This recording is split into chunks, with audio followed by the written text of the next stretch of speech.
Hello, welcome to bankers grade. इस session में हम IBPS RRB SO IT officer का एग्जाम पैटर्न डिस्कस करने वाले हैं एंड कट ऑफ डिस्कस करने वाले हैं। लेकिन फर्स्ट ऑफ ऑल आपको दो डेट्स याद रखना है। एग्जाम फॉर्म फिल करने का लास्ट डेट 27 जून है। अगर आपने अभी तक एग्जाम फॉर्म फिल नहीं किया है तो 27 जून से पहले फॉर्म फिल कर लें, और अगर फॉर्म फिल कर दिया है लेकिन कोई मिस्टेक हो चुकी है तो आप 27 जून से पहले री अप्लाई कर सकते हैं। एग्जाम 29 सितंबर को है, तो अभी के अकॉर्डिंग अगर आप देखें तो आपके पास 3 मंथ्स का स्टडी प्लान आप बना सकते हैं। तो लगभग अभी 3 मंथ्स का टाइम लेफ्ट है।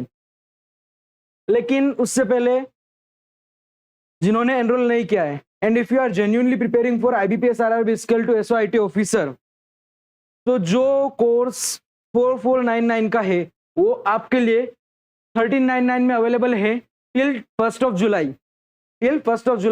तो 1 जुलाई से पहले आपको एनरोल कर लेना है। टू एनरोल आप लोगों को व्हाट्सएप करना है, ईमेल आईडी अपना फॉरवर्ड करना है। Our team will help you out with the manual payment process.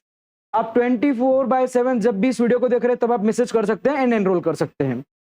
तो नाउ ओके, अब all subjects are covered, live classes, recorded classes, downloadable PDFs, test series, all these are included in the batch.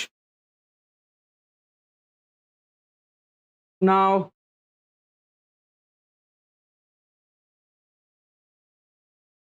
in your exam there are 6 subjects included, 6 subject included है। Reasoning, quant, English या Hindi option होता है choose करने का। Financial awareness, computer awareness, professional knowledge, ये 6 subjects होते हैं। English और हिंदी यहाँ पर लिखा है ना, तो ऑप्शन होता है एक लैंग्वेज चूज करने का। इधर आप इंग्लिश चूज कर सकते हैं या आप हिंदी चूज कर सकते हैं, ठीक है। अब रीजनिंग में टोटल 40 क्वेश्चंस होते हैं, क्वांट में भी 40 क्वेश्चंस, इंग्लिश या Hindi language 40 questions, financial awareness 40 questions, computer awareness 40 questions, professional knowledge 40 questions. Total questions होते हैं 240। Maximum marks 40 questions, reasoning 40 questions 40 marks, quant 40 question 40 marks, English Hindi language 40 questions 20 marks, financial awareness 40 questions 40 marks, computer awareness 40 questions 20 marks, professional knowledge 40 questions 40 marks. So यहाँ पे 40 questions 40 marks दे रखा है, मतलब कि एक question का 1 मार्क, एक क्वेश्चन का 1 मार्क। नेगेटिव मार्किंग कितना होगा? 1/4। तो 1/4 नेगेटिव मार्क हो जाएगा अगर क्वेश्चन गलत हुआ तो। फाइनेंशियल अवेयरनेस का भी एक क्वेश्चन 1 मार्क का, सेम एज इट इज रहेगा। इंग्लिश हिंदी कंप्यूटर अवेयरनेस, इनमें 40 क्वेश्चन 20 मार्क्स है, मतलब एक क्वेश्चन 0.5 मार्क का। तो नेगेटिव मार्क कितना होगा अगर क्वेश्चन गलत हुआ तो? 1/4। देन आप यहां पे देख सकते हैं कि 2 सब्जेक्ट्स आपको दे रखे हैं, कंप्यूटर अवेयरनेस, प्रोफेशनल नॉलेज। तो कंप्यूटर अवेयरनेस जो सब्जेक्ट है वो उसके कुछ टॉपिक्स प्रोफेशनल नॉलेज से मिलते जुलते हैं, सेम टॉपिक से। तो कंप्यूटर अवेयरनेस जो है ये जनरल लेवल का पूछा जाता है। कंप्यूटर अवेयरनेस को दूसरे जो एग्जाम्स है स्केल 3 जीबीओ उनमें भी पूछा जाता है। कंप्यूटर अवेयरनेस जनरल लेवल का होता है, लेकिन प्रोफेशनल नॉलेज आपका हाई लेवल का पूछा जाता है। जो reasoning, quant, language, financial awareness, computer awareness, ये जो 5 सब्जेक्ट हैं, ये जो आपके 5 सब्जेक्ट हैं, इनके लिए आपको टोटल टाइम कितना मिलता है? कंपोजिट टाइम 2 आवर का। और जो प्रोफेशनल नॉलेज है उसके लिए आपको कितना टाइम मिलता है? 30 मिनट्स का।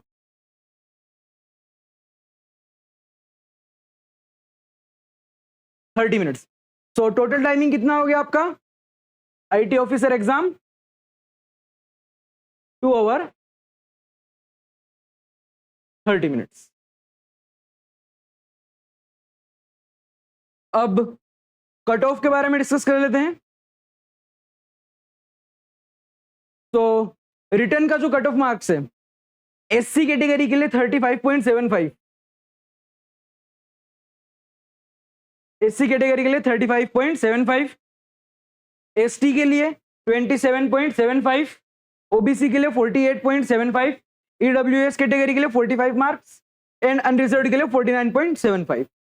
अब आईटी प्रोफेशनल नॉलेज का सेक्शनल कट ऑफ देखेंगे तो वो एससी के लिए 1 मार्क, एसटी के लिए 1 मार्क, ओबीसी के लिए 1 मार्क, ईडब्ल्यूएस के लिए 1.75 मार्क्स, अनरिजर्व्ड के लिए 1.75 marks.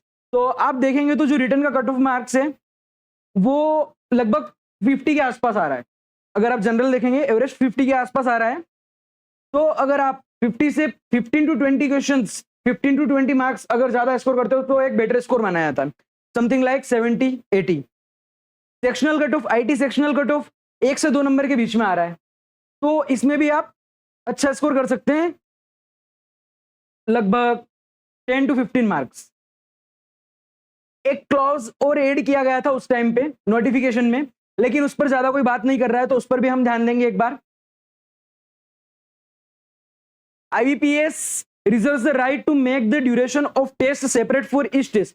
This will be duly communicated to the candidates in the information on handout. मतलब ये कि जो मैंने आपको अभी 5 सब्जेक्ट का 2 आवर का कंपोजिट टाइम बताया है, आईटी प्रोफेशनल नॉलेज के लिए आपको 30 मिनट्स अलग मिल रहे हैं सेक्शनल टाइमिंग के लिए, लेकिन जो 2 आवर आपका जो ये 5 सब्जेक्ट है इनके लिए 2 आवर्स का कंपोजिट टाइम मिल रहा है। तो वहां पर क्लॉज में ये बात की गई है कि जो 2 आवर का टाइम है उसको सेक्शनल टाइमिंग में डिवाइड किया जा सकता है, तो सेक्शनल टाइमिंग इंट्रोड्यूस की जा सकती है, ये उस क्लॉज का मीनिंग है। एंड नाउ आज के लिए इतना ही, अब मिलते हैं हम अगले सेशन में।